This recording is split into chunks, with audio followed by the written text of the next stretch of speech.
भारत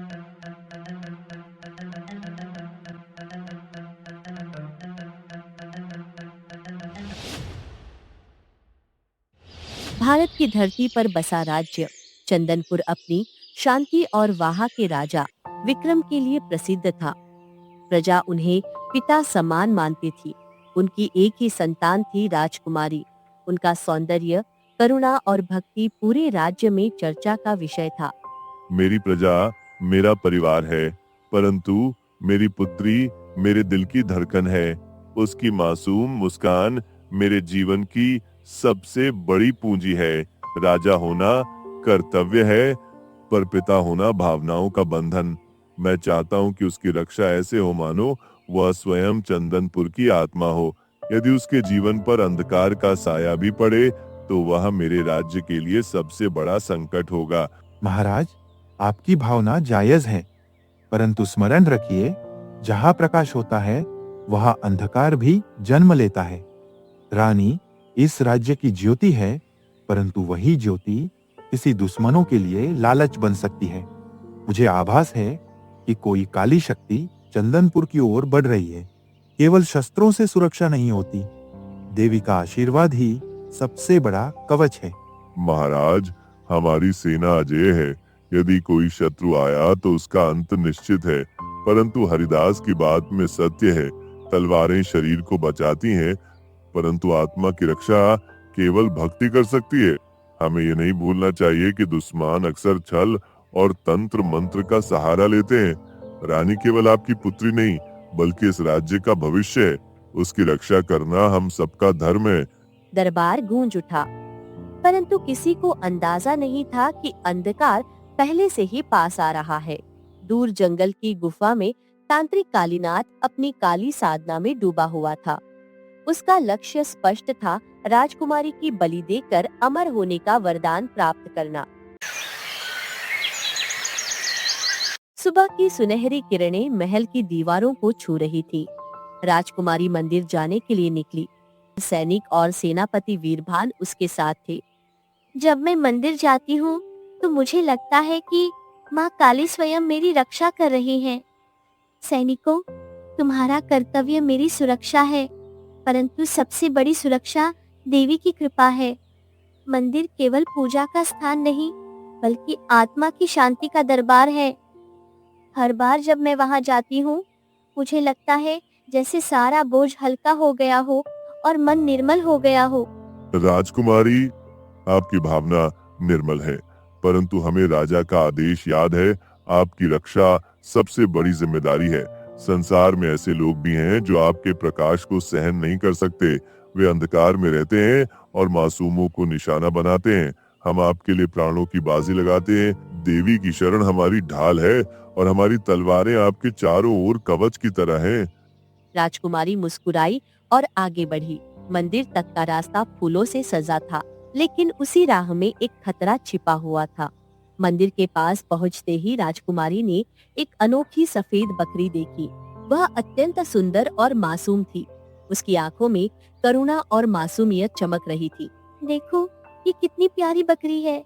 उसका चेहरा ऐसा लग रहा है जैसे किसी ने उसमें मासूमियत की प्रतिमा गढ़ दी हो। मेरा मन इसे छूने को कर रहा है। तुम सब यहीं ठहरो, मैं थोड़ी दूर जाकर इसे देखती हूँ। भय मत करो, यह तो निर्दोष प्राणी है। कभी कभी मनुष्य की आत्मा को भी ऐसे जीवों की सादगी से शांति मिलती है। मुझे लगता है यह बकरी माँ काली का संदेश है। राजकुमारी, आपकी सोच निर्मल है, परंतु कृपया अकेली मत जाइए। ये जंगल अनजाना है और कभी-कभी मासूम चेहरों के पीछे भी छल छिपा होता है। हम आपको रोक नहीं सकते, परंतु निवेदन है कि सावधानी रखें। राजा ने हमें आदेश दिया है कि आपको हर संकट से बचाएं। हम आपके साथ चलें तो बेहतर होगा। पर राजकुमारी ने उन्हें रोक दिया और अकेली बकरी के पीछे बढ़ गई। सैनिक हिचकिचाए, पर आदेश मानकर वहीं रुक गए। यह निर्णय चंदनपुर के भविष्य को बदलने वाला था। राजकुमारी बकरी के पीछे बढ़ी। अचानक बकरी झाड़ियों में गायब हो गई। वातावरण में अजीब ठंडक फैल गई। तभी धुएं के गुब्बार से एक काली छाया प्रकट हुई। तांत्रिक कालीनाथ, उसके हाथ में खोपड़ी आंखें अग्नि की तरह लाल थीं।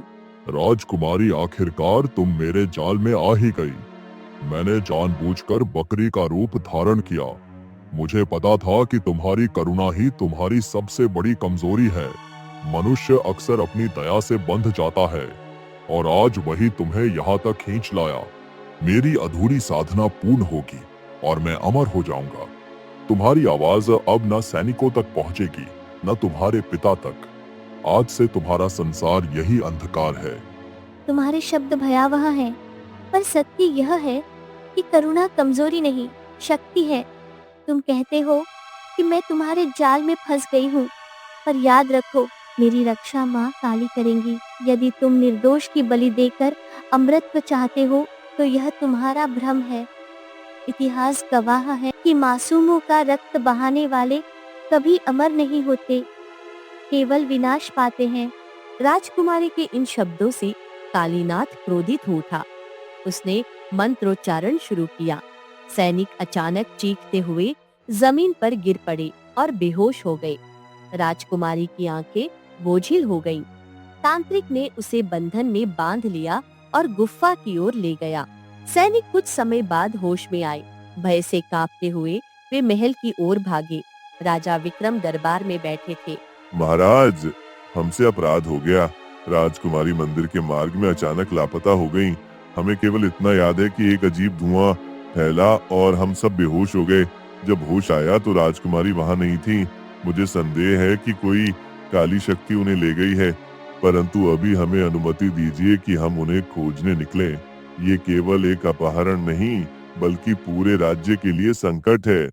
वीरभान, तुम्हारा अपराध बड़ा है, परंतु इस समय दंड देने का समय नहीं।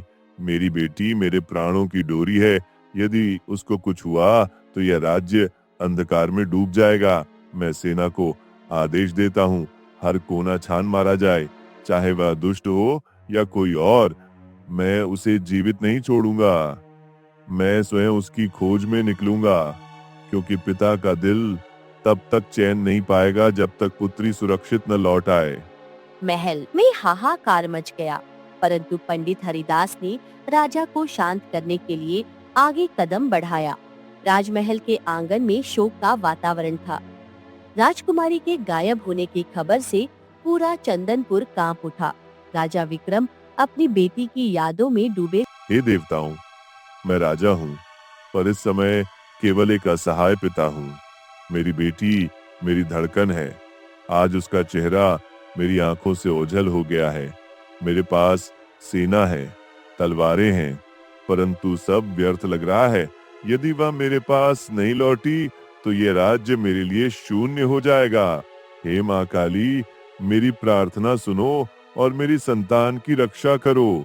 दरबार में सैनिक मंत्री इकट्ठे हुए। चारों ओर सन्नाटा था।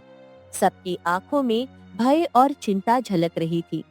महाराज, हमने हर ओर सेना भेजी है। जंगल, मंदिर और नदी किनारे तक खोज की जा रही है, परंतु अभी तक राजकुमारी का कोई सुराग नहीं मिला। मुझे लगता है ये सामान्य अपहरण नहीं, बल्कि किसी तांत्रिक की काली चाल है। हमें तत्काल सेना लेकर जंगल पर चढ़ाई करनी चाहिए और हर गुफा, हर कंदर को छान मारना चाहिए। वीरभान के शब्दों के बाद दरबार में हलचल हुई। तभी पुरोहित हरिदास आगे बढ़े। उनके चेहरे पर गंभीरता थी। महाराज, मैं वीरभान के साहस का सम्मान करता हूँ, परंतु यह केवल शस्त्रों से लड़ी जाने वाली लड़ाई नहीं है। तांत्रिक की शक्ति तलवार से नहीं टूटती, वह भय, छल और मंत्रों से काम करता है। यदि हम बिना तैयारी के सेना भेजेंगे तो और भी लोग उसके मायाजाल में फंस सकते हैं। केवल देवी की शरण ही हमें सही मार्ग दिखा सकती है। आपको स्वयं मां काली के मंदिर जाना होगा और उनका आशीर्वाद लेना होगा, तभी यह संकट टलेगा। दरबार में गहरी खामोशी छा गई। राजा विक्रम का चेहरा दृढ़ता से चमक उठा। हरिदास, तुम्हारे शब्द मेरे दिल को छू गए। मैं समझता हूँ कि केवल शक्ति नहीं, भक्ति भी आवश्यक है। यदि मेरी पुत्री किसी तांत्रिक के हाथों में है तो मैं माँ काली की शरण लूंगा। मैं आज ही मंदिर जाऊंगा और प्रार्थना करूंगा। यदि देवी चाहेंगी तो मुझे मार्गदर्शन मिलेगा और फिर मैं उस दुष्ट का अंत करूंगा। मैं पिता हूँ और पिता का दिल कभी हार नहीं मानता।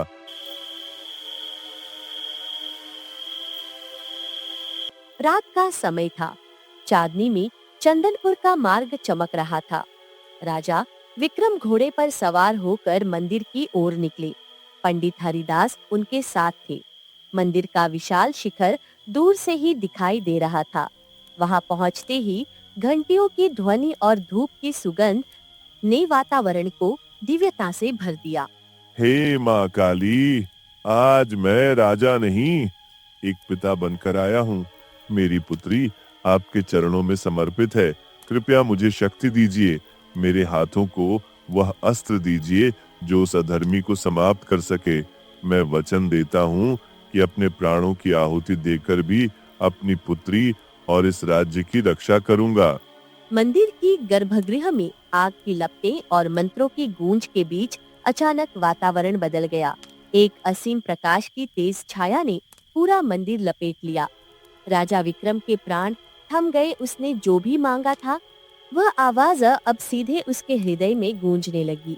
धूप के बीच से एक मंद परंतु अखंड स्वर आया। माँ काली की उपस्थिति प्रकट हो गई। विक्रम, तू पिता है और तेरा मन सत्य से भरा है। तूने जो निश्चय किया उसे मैं देखती हूँ, परंतु याद रख, शक्ति का अर्थ केवल अस्त्र शस्त्र नहीं बल्कि सत्य, समर्पण और अहंकार विहीनता भी है। मैं तुझे 2 वरदान देती हूँ। पहला, एक दिव्य अस्त्र जो अनीश्वर मिथ्याओं को भेद सके। दूसरा, एक रक्षा मंत्र जो तेरे हृदय को काले मोह और भय से मुक्त रखेगा। परंतु यह वरदान तब तक सिद्ध नहीं होगा जब तक तू अपने अंदर की दया और न्याय के बीज को न जगा सके। यदि तू केवल क्रोध से लड़ने जाएगा तो वह शक्ति बर्बाद हो जाएगी, पर यदि समर्पण और भक्ति से लेगा तो वही शक्ति कालीनाथ जैसी माया को मिटा देगी। माँ काली ने हाथ उठाया और एक तेज रोशनी में एक दिव्य अस्त्र और एक पवित्र धागा राजा के सामने रखा।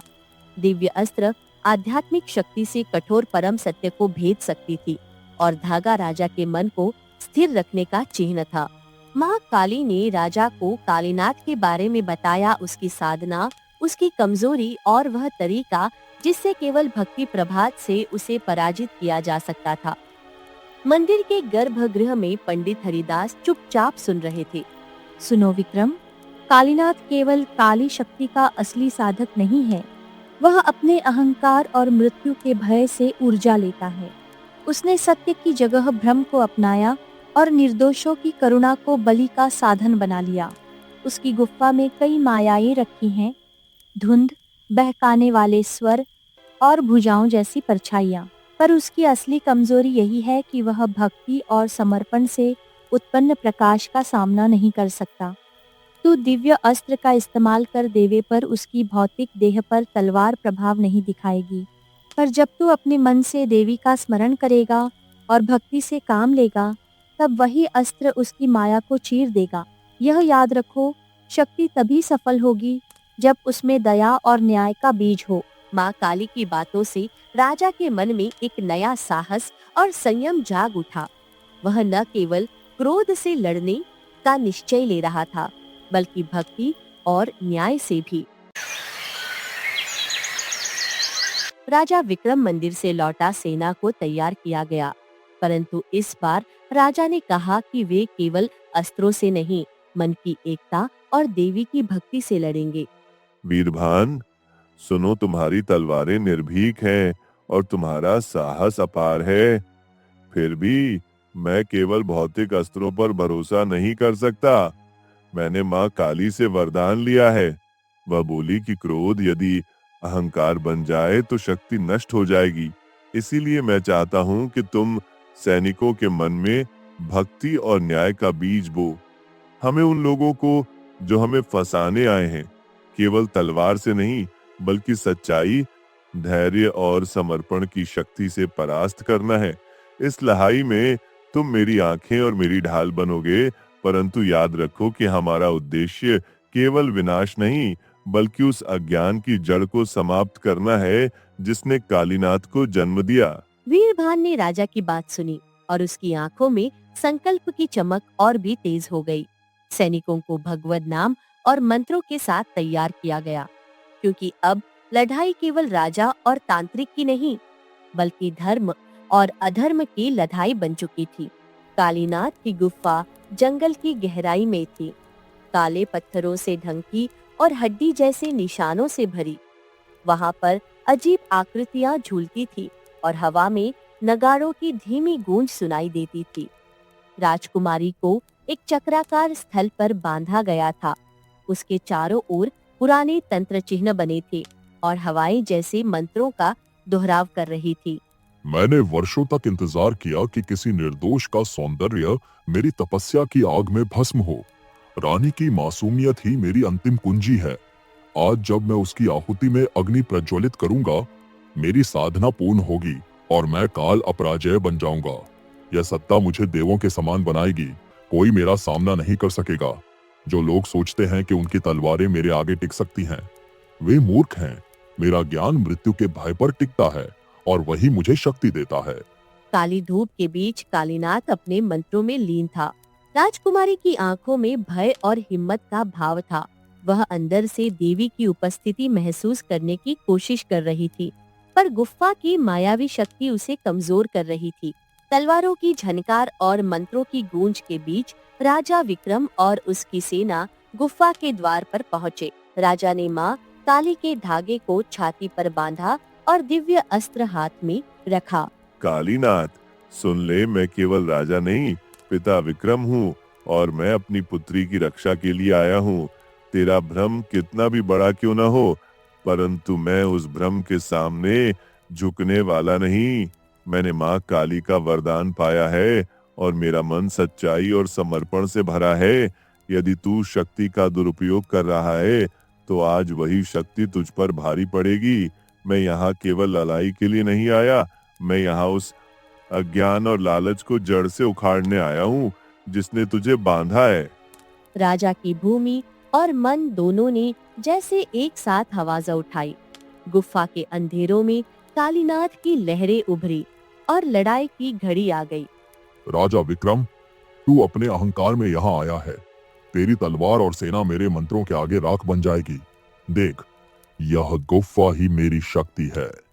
यहाँ हर पत्थर तेरा शत्रु बनेगा।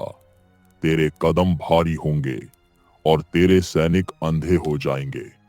तू पिता बनकर आया है, पर पिता का प्रेम भी मेरी माया को नहीं तोड़ सकता। आज तू अपनी आंखों से देखेगा कि कैसे तेरी संतान तेरी आंखों के सामने बलि का दीपक बनेगी। कालीनाथ, तूने सोचा कि भय मुझे कमजोर कर देगा, पर याद रख, भय उसी को निगलता है जो उसके आगे झुकता है। मैं अपने प्राणों से भी अधिक अपनी बेटी की रक्षा करूंगा। मेरे पास तलवार नहीं, माँ काली का वरदान है। तेरा अंधकार चाहे कितना भी गहरा क्यों ना हो, भक्ति का प्रकाश उसे भेद देगा। आज इस गुफा में निर्णय होगा, तू अमर होगा या तेरी माया यहीं राख बन जाएगी। कालीनाथ ने मंत्रों का जाप किया। गुफा की दीवारें कांप उठीं। सैनिक डरकर पीछे हटने लगे। देखा विक्रम, यही मेरी शक्ति है। तेरे सैनिकों के दिलों में डर की लपटें भर दूंगा। तेरी सेना अंधकार के समंदर में डूब जाएगी। वे सोचेंगे कि हर दिशा से मृत्यु आ रही है। जब तक वे मुझसे लड़ेंगे, उनका मन ही उनका सबसे बड़ा शत्रु बन जाएगा। मेरी जीत इसीलिए सुनिश्चित है क्योंकि मैं डर का स्वामी हूँ और तू केवल हिम्मत का। डर हमेशा हिम्मत को कुचल देता है। कालीनाथ, ये तेरी भूल है। डर तभी जीवित रहता है जब इंसान उसका साथ देता है। देख, मैं माँ काली का नाम लेकर इस अस्त्र को उठाता हूँ। ये कोई साधारण अस्त्र नहीं, बल्कि सत्य का प्रतीक है। मेरी सेना भी तेरी छवियों से नहीं डरेगी, क्योंकि हम सब भक्ति से जुड़े हैं। तेरे भ्रम केवल परछाई हैं और परछाई कभी प्रकाश का सामना नहीं कर सकती। जैसे ही राजा ने मंत्र बोला और अस्त्र को घुमाया, गुफा की दीवारें गूंज उठीं। सैनिकों ने भी माँ काली का नाम लेकर साहस पाया। राजा, आज तेरा अंत होगा। तू सोचता है कि तेरे मंत्र और भक्ति मुझे रोक देंगे? जय माँ काली। कालीनाथ, तू अपनी शक्ति को तपस्या कहता है, पर यह केवल लोभ है। असली तपस्या वह है जो दूसरों की रक्षा के लिए हो। तेरा हर मंत्र अहंकार से उपजा है और अहंकार हमेशा विनाश लाता है। देख, मैं माँ काली के नाम पर ये अंतिम वार करता हूँ। यदि सत्य मेरे साथ है तो तेरी माया अभी समाप्त होगी। राजा ने दिव्य अस्त्र से प्रहार किया। प्रकाश की लपटें गुफा में फैल गईं। उसका चेहरा विकृत हो गया। उसकी आंखों की आग बुझ चुकी थी। कालीनाथ राख बनकर मिट गया। गुफा प्रकाश से भर गई। राजा विक्रम, राजकुमारी और सेना विजयी होकर चंदनपुर लौटे। प्रजाजन, आज हमने देखा कि दुष्ट कितना भी शक्तिशाली क्यों न लगे, यदि हमारे साथ भक्ति और सत्य है तो कोई हमें पराजित नहीं कर सकता। कालीनाथ ने अमृतत्व बलि में खोजा और अंत पाया। हमने अमृतत्व माँ काली की भक्ति और प्रजा के प्रेम में पाया। इसलिए आज से यह प्रतिज्ञा लें कि हम किसी निर्दोष का अपमान नहीं करेंगे, किसी पर अन्याय नहीं करेंगे और सदैव सत्य के मार्ग पर चलेंगे। महाराज, यह राज्य आज एक नई शिक्षा लेकर खड़ा है। तांत्रिक का अंत केवल अस्त्र से नहीं हुआ, बल्कि आपके संयम, भक्ति और करुणा से हुआ। यही धर्म है, शक्ति और नीति का संतुलन। यही भक्ति का मार्ग है। यही वह दीपक है जो चंदनपुर को सदा प्रकाशमान रखेगा। उस दिन के बाद चंदनपुर में हर वर्ष माँ काली का भव्य उत्सव होने लगा। लोग याद करते कि अंधकार चाहे कितना भी गहरा हो, अंत में भक्ति और सत्य का प्रकाश ही विजयी होता है।